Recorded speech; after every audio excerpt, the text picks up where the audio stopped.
ഈ പണവും സ്വത്തുമൊക്കെ കുറയുമ്പോഴേ നമ്മളൊക്കെ വല്ലാണ്ടങ്ങ് വിഷമിച്ചു പോകും. പക്ഷേ ആയുസ്സിൽ നിന്നൊരു വർഷം കുറഞ്ഞാലുണ്ടല്ലോ നമ്മളൊക്കെ കേക്കൊക്കെ മുറിച്ച ആഘോഷിക്കുന്നത്. ഒരു ജീവൻ ജനിക്കുന്ന കാര്യം നമുക്ക് 9 മാസത്തിന് മുമ്പേ അറിയാം. പക്ഷെ അത് പോകുന്നതാണെങ്കിലോ 9 സെക്കൻഡിന് മുമ്പ് പോലും നമുക്കറിയാനാവില്ല. എത്ര കാശുണ്ടെന്ന് പറഞ്ഞിട്ട് ഒരു കാര്യവുമില്ല. വിധിയുടെ കണക്കെടുപ്പ് നടക്കുമ്പോൾ നമുക്ക് കിട്ടാൻ പോകുന്നത് എത്രയാ? 6 അടി മണ്ണ് മാത്രമാണ്. നമ്മളൊക്കെ ജനിച്ചപ്പോൾ ആദ്യം തൊട്ടവരെ നമുക്ക് ഓർമ്മയില്ല. അതുപോലെ തന്നെ അവസാനം തൊടുന്ന പരിചിതനെയോ അപരിചിതനെയോ ഒന്നും നമുക്കറിയാനും കഴിയില്ല. ഈ ലോകത്ത് മനോഹരമാണെന്ന് തോന്നുന്നതൊക്കെ ഉണ്ടല്ലോ, അതൊക്കെ താൽക്കാലികം മാത്രമാണെന്നേ. ഏതെങ്കിലും ഒരു പ്രഭാത ഉച്ച വരെ നീണ്ടിട്ടുണ്ടോ? ഏതെങ്കിലും ഒരു നട്ടുച്ച സന്ധ്യ വരെ നീണ്ടിട്ടുണ്ടോ? ഈ രാത്രിയുടെ ഖബറിൽ കുഴിച്ചിടാത്ത ഏതെങ്കിലും ഒരു പകലുണ്ടോ? പിതാവിനും മാതാവിനും ജനനത്തിനും പ്രണയത്തിനും വിരഹത്തിനും വിവാഹത്തിനും സമ്പാദ്യത്തിനും സന്തോഷത്തിനും സങ്കടത്തിനും സംസാരത്തിനും നിരാശയ്ക്കും പഠനത്തിനും അറിവിനും ജീവനും വിശപ്പിനും മരുന്നിനും കർമ്മത്തിനും അധ്വാനത്തിനും സൗഹൃദത്തിനും ആകാശത്തിനും വെളുപ്പിനും കറുപ്പിനും മരണത്തിനും കല്ലറയ്ക്കും ഓർമ്മയ്ക്കും ഇതെല്ലാം കൂടിയുള്ള ജീവിതത്തിനും 3 അക്ഷരമാണുള്ളത്. ഈ ജീവിതമെന്ന കളിക്കളത്തിലേക്ക് നമ്മളെയൊക്കെ ഇറക്കിവിടുന്ന സമയത്ത് ഒരു നിശബ്ദ സാന്നിധ്യമായി നമ്മൾ പോലും അറിയാതെ ഒരാൾ കൂടി വരുന്നുണ്ട്. പല കുറി നമ്മൾ ജയിക്കുമ്പോഴും അന്തിമ വിജയം മരണമെന്ന ആ നമ്മുടെ നിഴലിലാണ്. എന്നെങ്കിലും ഒരിക്കൽ ദൃഢമായ നമ്മുടെ ഈ കാലുകൾ പതിയെ പതിയെ തളരാൻ തുടങ്ങും. അവയവങ്ങളുടെ പ്രവർത്തനങ്ങളുടെ വേഗത കുറയും. മനസ്സെത്തുന്നിടത്ത് ശരീരം എത്താതെ ഇരിക്കും. ആശുപത്രിയുടെ മഞ്ഞ വെളിച്ചത്തിൽ കുറെ യന്ത്രങ്ങൾക്കിടയിൽ അപരിചിതമായ മുഖങ്ങൾക്കിടയിൽ ഒറ്റപ്പെട്ടു ഏറെ ഏകാന്തത അനുഭവിച്ച് ഒന്നും ഉരിയാടാനാവാതെ മൗനം നൊമ്പരമാക്കി മരുന്നുകളോട് പ്രതികരിച്ചുമില്ലാതെയും നിസ്സഹായനായി കിടക്കുന്ന ഒരു സമയം വരും. നേടിയെടുത്തതും വെട്ടിപ്പിടിച്ചതും നമ്മുടെയൊക്കെ ഇണക്കങ്ങളും പിണക്കങ്ങളും എല്ലാം തീരുന്ന ആ ദിവസം.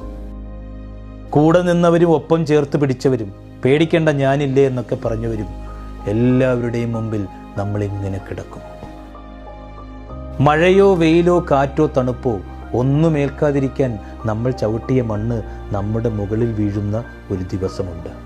ഈ ഓട്ടങ്ങളെല്ലാം അങ്ങ് അവസാനിപ്പിച്ച് എല്ലാ തിരക്കിൽ നിന്നും അകലുന്ന ഒരു ദിവസം. ജനനം തന്നവരുടെ വാത്സല്യവും കൂടപ്പിറപ്പുകളുടെ സ്നേഹവും കൂട്ടുകാരുടെയൊക്കെ സ്വാതന്ത്ര്യവും ഗുരുക്കന്മാരുടെയൊക്കെ അനുഗ്രഹവും പങ്കാളിയുടെ കരുതലും മക്കളുടെയൊക്കെ കൗതുകങ്ങളും അയൽവക്കക്കാരൻ്റെ ആഭിമുഖ്യവും ഒക്കെ ഉപേക്ഷിച്ച് നാം പോകുന്ന ദിവസം. ശരീരത്തിൻ്റെ ഈ തടവറ ഭേദിച്ചുള്ള ജീവന്റെ പറക്കലാണത്.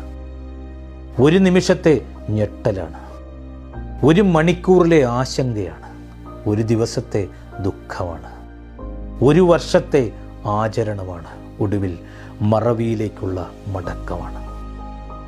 നമ്മളെയൊക്കെ ഇങ്ങനെ പെറുക്കിക്കൂട്ടിയെടുത്ത മണ്ണിലേക്ക് നമ്മളെ തിരിച്ചേൽപ്പിക്കുന്ന ഒരു പ്രക്രിയ. ശരീരം മരണത്തോട് ചോദിച്ചു, നീ വരുമ്പോൾ എനിക്ക് എന്താണ് ഇത്ര വേദന? മരണം മറുപടി പറഞ്ഞത് ഇങ്ങനെയാണ്, നിന്റെ ജീവനായ ആത്മാവിനെ ഞാൻ വേരോടെ പിഴുതെടുക്കുകയാണ്. നിനക്കുണ്ടാകുന്ന തീവ്രമായ നഷ്ടബോധത്തിൽ നിന്നുള്ള പ്രാണന്റെ പിടച്ചിലാണത്. ഈ ശ്മശാനത്തിനൊക്കെ ഇത്ര നിശബ്ദത എന്താണെന്നറിയാം? വെട്ടിപ്പിടിച്ചവരെല്ലാം അതൊക്കെ അവസാനിപ്പിച്ച് ഉറങ്ങിക്കിടക്കുന്ന സ്ഥലമാണെന്നേ അത്. പറയാൻ ബാക്കി വെച്ചു പോയവർ, വേദനിപ്പിച്ചു പോയവർ, സങ്കടങ്ങളെയും സന്തോഷങ്ങളെയും ഒരുപോലെ ഹൃദയത്തിലേറ്റിയവർ, സ്നേഹം വിളമ്പിയവർ, വെറുപ്പിൻ്റെ സിദ്ധാന്തം മുറുകെ പിടിച്ചവർ, നിറവേറ്റാത്ത ആഗ്രഹങ്ങളുടെയും ബാക്കിയായ പ്രതീക്ഷകളുടെയും സ്വപ്നങ്ങളുടെയും എഴുതപ്പെടാത്ത പുസ്തകങ്ങളുടെയും ഇനിയും പാടാത്ത പാട്ടുകളുടെയും കണ്ടെത്താത്ത കണ്ടുപിടുത്തങ്ങളുടെയും അടയാളമായി മീസാൻ കല്ലുകൾ അവിടെ കുത്തിവെച്ചിരിക്കുന്നു. നമുക്ക് പ്രിയപ്പെട്ടവരുടെ ശേഷിപ്പുകളുടെ താൽക്കാലിക കലവറയാണത്. ഈ പ്രിയപ്പെട്ടവരുടെ കുഴിമാടങ്ങൾ നമ്മുടെ ഹൃദയാഴത്തിൽ എവിടെയോ ഉണ്ട്. ആരുടെയെങ്കിലുമൊക്കെ ഓർമ്മയുടെ ഖബറിൽ നമ്മളും ഉറങ്ങുന്ന ഒരു കാലം വരും. ഉറ്റവരെ നഷ്ടപ്പെട്ടതിന് ശേഷം ഉരുണ്ടുകൂടുന്ന ഏകാന്തത അനിവാര്യമായ വിഷാദ ദശയാണ്.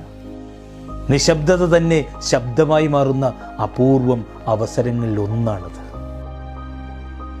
നമ്മളൊന്നും ഒന്നിൻ്റെ പേരിലും അഹങ്കരിക്കരുത്, ഒരാളെയും അവഗണിക്കരുത്. ഈ നേടാനെടുത്ത സമയത്തിൻ്റെയൊക്കെ ഒരു അംശം പോലും വേണ്ട ഓരോന്നും നഷ്ടപ്പെടുത്തി കളയാൻ. ഇത് നമ്മൾ കൊടുത്ത മതിപ്പും ചെയ്ത ദാനവും ദ്രോഹവുമൊക്കെ ചെയ്തതിനേക്കാൾ ഭംഗിയായി നമുക്ക് തിരിച്ചു കിട്ടുന്ന ഓർമ്മയോടെ ജീവിക്കുക. എപ്പോൾ ജനിക്കും എപ്പോൾ മരിക്കുമെന്ന് നമുക്കറിയില്ല. പക്ഷേ എങ്ങനെ ജീവിക്കണമെന്ന് തീരുമാനിക്കുന്നത് നമ്മൾ തന്നെയാണ്.